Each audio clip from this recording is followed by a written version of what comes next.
नमस्कार, डीवीएन टीवी की बड़ी खबरों में आपका स्वागत है। मैं हूं आपके साथ नेहा। आज हम इस बुलेटिन में बात करेंगे मेहुल चौकसी की गिरफ्तारी की, जानेंगे आकाश आनंद की बसपा में घर वापसी की क्या है इनसाइड स्टोरी, बात करेंगे आखिर मुर्शिदाबाद हिंसा के पीछे है किसका हाथ, एक नजर डालेंगे सीएम चेहरा घोषित करने को लेकर कांग्रेस आरजेडी में मतभेद पर, देखेंगे कैसी होगी दिल्ली सरकार की ईवी 2.0 पॉलिसी और बुलेटिन के आखिर में देखेंगे हरियाणा में कांग्रेस पर क्या बोले पीएम मोदी। लेकिन इन सभी खबरों से पहले एक नजर आज की कुछ हेडलाइंस पर। उत्तरकाशी में भीषण रोड हादसा, यमुनोत्री हाईवे पर अनियंत्रित पिकअप यमुना नदी में जा गिरी, 3 लोगों की मौत। मध्य प्रदेश में खंडवा में नर्मदा जल पाइपलाइन फटी, महिलाओं ने किया चक्का जाम, एसडीएम से भी हुई तीखी बहस।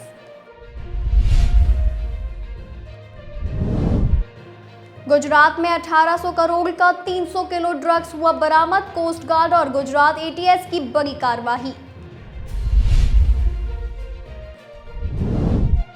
इस साल 1,30,000 तक जा सकता है सोना, गोल्डमैन ने अमेरिका में मंदी को बताया कारण। उत्तर प्रदेश में प्रयागराज के यमुना नगर इलाके में कार पर बम फेंककर भागे बदमाश, धमाका हुआ तो अंदर बैठे लोगों ने दौड़कर बचाई जान। गरीबों से चुराकर अमीरों को बेचते थे बेबी, दिल्ली में शिशु तस्करी गैंग का हुआ भंडाफोड़, 2 महिला समेत 3 हुए अरेस्ट। होम टाउन की बोलकर कश्मीर की वादियों में पहुंच गए आईएएस अफसर, मुख्य सचिव ने लगा दी क्लास। पटना के जेपी गंगा सेतु में आई दरार, 3,831 करोड़ की लागत से बना पुल उद्घाटन के 3 दिन बाद ही दरकार। मध्य प्रदेश के गुना में फिर फैला तनाव, नकाबपोश युवाओं ने फेंके पत्थर तो कार से उतरकर कूद पड़े आईपीएस अफसर। छत्तीसगढ़ के सरगुजा में हुआ भीषण रोड हादसा, तेज रफ्तार कार की टक्कर से बाइक सवार 3 युवकों की मौत। बॉलीवुड एक्टर सलमान खान को फिर एक बार मिली जान से मारने की धमकी, शिकायत हुई दर्ज। ये तो थी आज की हेडलाइंस। अब चलिए बात कर लेते हैं बड़ी खबरों की। बैंक से 13,500 करोड़ की धोखाधड़ी के मामले में वांटेड मेहुल चौकसी के बेल्जियम में गिरफ्तार होने से सवाल खड़ा हो रहा है कि आखिर ये कैसे संभव हुआ। चौकसी के खिलाफ इंटरपोल का कोई रेड कॉर्नर नोटिस भी जारी नहीं किया गया था। ऐसे में संभावना है कि पिछले महीने भारत के दौरे पर आई बेल्जियम की राजकुमारी एस्ट्रीड की प्रधानमंत्री नरेंद्र मोदी से मुलाकात बेहद अहम थी। बेल्जियम की राजकुमारी एस्ट्रीड अपने देश के उप प्रधानमंत्री, रक्षा मंत्री और विदेश मंत्रियों सहित 300 सदस्यों के एक बड़े प्रतिनिधि मंडल के साथ पिछले महीने 1 से 8 मार्च तक भारत के दौरे पर आई थी। इस दौरान राजकुमारी एस्ट्रीड ने पीएम मोदी के अलावा रक्षा मंत्री राजनाथ सिंह, विदेश मंत्री राजनाथ सिंह और वाणिज्य मंत्री पीयूष गोयल से अलग अलग मुलाकात की थी। प्रधानमंत्री मोदी और राजकुमारी एस्ट्रीड ने व्यापार, निवेश, प्रौद्योगिकी, रक्षा, नवाचार, स्वच्छ ऊर्जा, बुनियादी ढांचे, कृषि कौशल, शैक्षणिक आदान प्रदान और सांस्कृतिक और लोगों के संबंधों सहित कई क्षेत्रों पर चर्चा की थी। हालांकि उस दौरान मेहुल चौकसी के बेल्जियम में इलाज के नाम पर छिपने और गिरफ्तारी पर चर्चा को लेकर कोई बयान तो सामने नहीं आया था, लेकिन माना जा रहा है कि राजकुमारी की यात्रा से दोनों देशों के बीच संबंधों में काफी मजबूती आई है। मेहुल चौकसी की गिरफ्तारी उन्हीं मजबूत संबंधों का नतीजा है। मेहुल की पत्नी बेल्जियम मूल की है। ऐसे में बेल्जियम में रहने के लिए मेहुल ने रेजिडेंसी कार्ड बनवाया हुआ था। राजकुमारी एस्ट्रीड और बेल्जियम के रक्षा मंत्री थियो फ्रैंकेन ने राजनाथ सिंह से मुलाकात के दौरान हिंद प्रशांत क्षेत्र, विशेष रूप से समुद्री क्षेत्र में रक्षा संबंधों की संभावना पर चर्चा की थी। मुलाकात के दौरान देशों के बीच रक्षा, औद्योगिक और इसके अलावा सहयोग बढ़ाने पर भी विचार विमर्श किया गया था।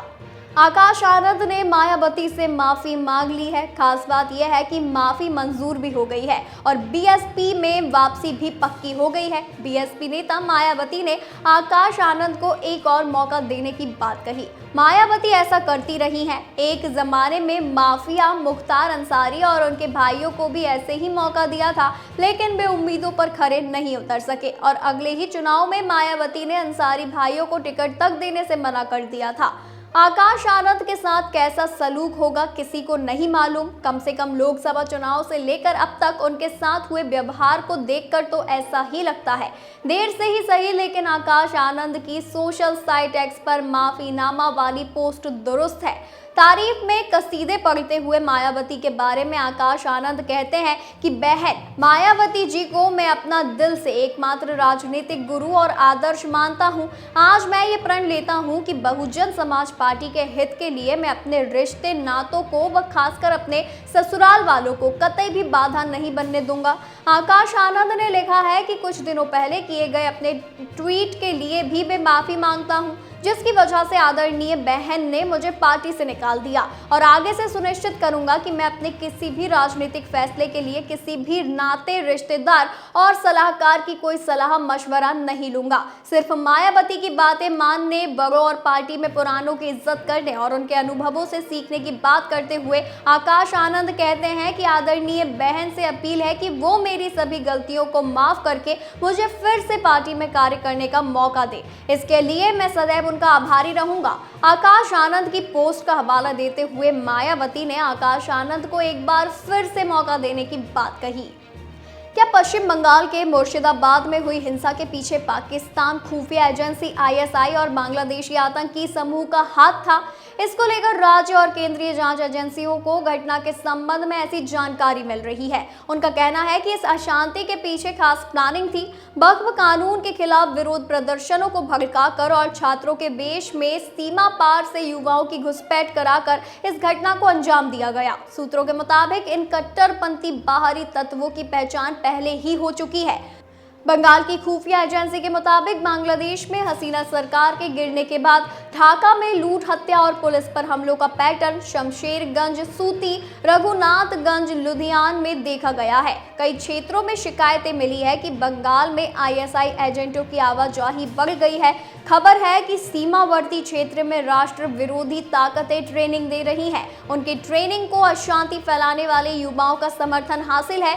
सवाल यह है कि ये कौन लोग हैं? जिसका जवाब है कि आतंकवादी संगठन एबीटी की ओर से संचालित अवैध या खारिजी मदरसों का प्रोडक्ट। इनमें से अधिकांश 18 साल से कम उम्र के हैं। उन्हें बताया गया है कि वक्फ संशोधन अधिनियम अल्पसंख्यकों के लिए कितना हानिकारक है। इस टूल का इस्तेमाल भारत और बंगाल की आंतरिक स्थिति को बिगाड़ने की योजना में किया गया है।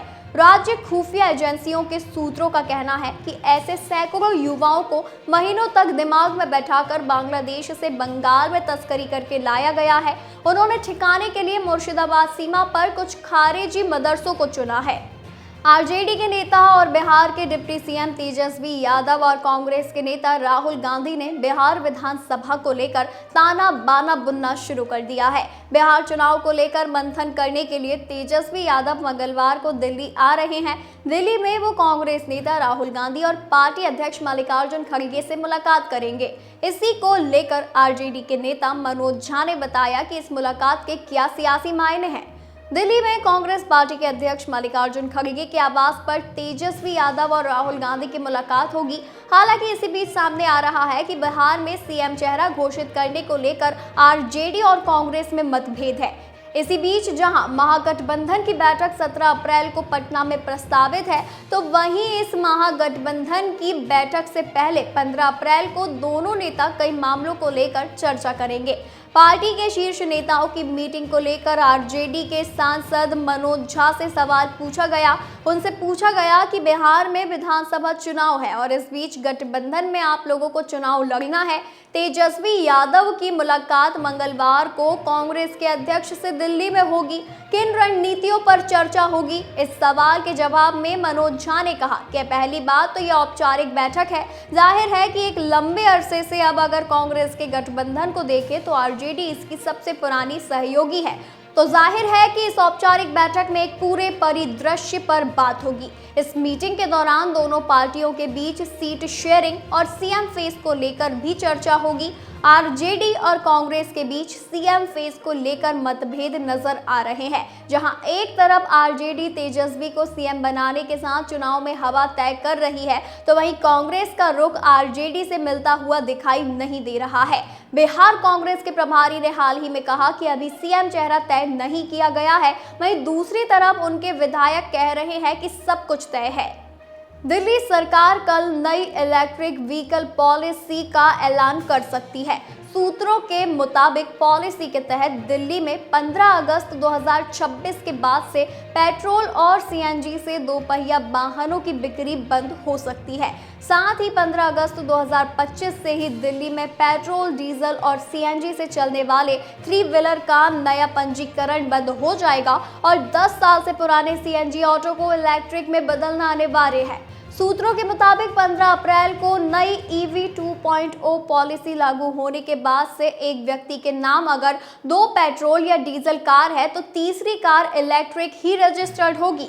इसके अलावा दिल्ली सरकार की नई EV 2.0 पॉलिसी के तहत दिसंबर 2027 तक दिल्ली नगर निगम, NDMC और जल बोर्ड के सभी वाहन पूरी तरह से इलेक्ट्रिक करने होंगे। इसके अलावा इस पॉलिसी के लागू होने के बाद दिल्ली की पहली 10,000 महिलाओं को सरकार 2 पहिया इलेक्ट्रिक वाहन खरीदने पर 36,000 रुपए तक की सब्सिडी दे सकती है। तो वहीं पुरुषों और 10,000 महिलाओं के बाद अन्य महिलाओं को भी साल 2030 तक 2 पहिया इलेक्ट्रिक वाहन खरीद पर सरकार 30,000 रुपए की सब्सिडी दे सकती है। इसके अलावा पॉलिसी लागू होने के बाद अगर कोई नया इलेक्ट्रिक ऑटो खरीदता है तो सरकार की तरफ से 10,000 प्रति किलोवाट के हिसाब से 45,000 तक की सब्सिडी मिल सकती है। प्रधानमंत्री मोदी आज हरियाणा दौरे पर रहे। सुबह करीब 10 बजे उन्होंने हिसार में हरियाणा के पहले एयरपोर्ट का उद्घाटन किया। यहां से हिसार अयोध्या फ्लाइट को हरी झंडी दिखाई। इसके बाद पीएम यमुना नगर पहुंचे। यहां उन्होंने 800 मेगावाट के थर्मल पावर प्लांट की यूनिट, कंप्रेस्ड बायोगैस प्लांट का शिलान्यास और रेवाड़ी बाईपास का उद्घाटन किया। पीएम मोदी ने कहा कि देश आजाद होने के बाद साल 2013 तक वक्फ का कानून चलता था। साल 2013 में कांग्रेस ने कानून में संशोधन कर दिया ताकि चुनाव में वोट पा सके। कानून को ऐसा बना दिया कि बाबा साहेब के संविधान की धज्जियां उड़ गई। इसका सही उपयोग होता तो मुसलमानों को साइकिल के पंचर बनाने की जरूरत नहीं होती। पीएम मोदी ने आगे कहा कि कांग्रेस कहती है कि ऐसा मुसलमानों के हित में किया। मैं पूछना चाहता हूं कि अगर सच्चे मन से मुसलमानों के लिए थोड़ी भी हमदर्दी है तो कांग्रेस पार्टी अपनी पार्टी का अध्यक्ष किसी मुसलमान को बनाए, लेकिन इनके नेता ऐसा कुछ नहीं करेंगे। ये सिर्फ देश के नागरिकों के अधिकारों को छीनना चाहते हैं। प्रधानमंत्री यही नहीं रुके, वो आगे बोलते हैं कि हमें ये कभी नहीं भूलना है कि कांग्रेस ने बाबा साहेब के साथ क्या किया। कांग्रेस ने उन्हें 2 बार चुनाव हराकर अपमानित किया। कांग्रेस संविधान की भक्षक बन गई है। कर्नाटक की कांग्रेस सरकार ने पेंशन में भी SC, ST, OBC के अधिकार छीनकर धर्म के आधार पर आरक्षण दे दिया है। ये तो थी आज की हमारी कुछ खास और बड़ी खबरें। ऐसी ही जानकारी को जानने के लिए बने रहिए DVN TV न्यूज के साथ।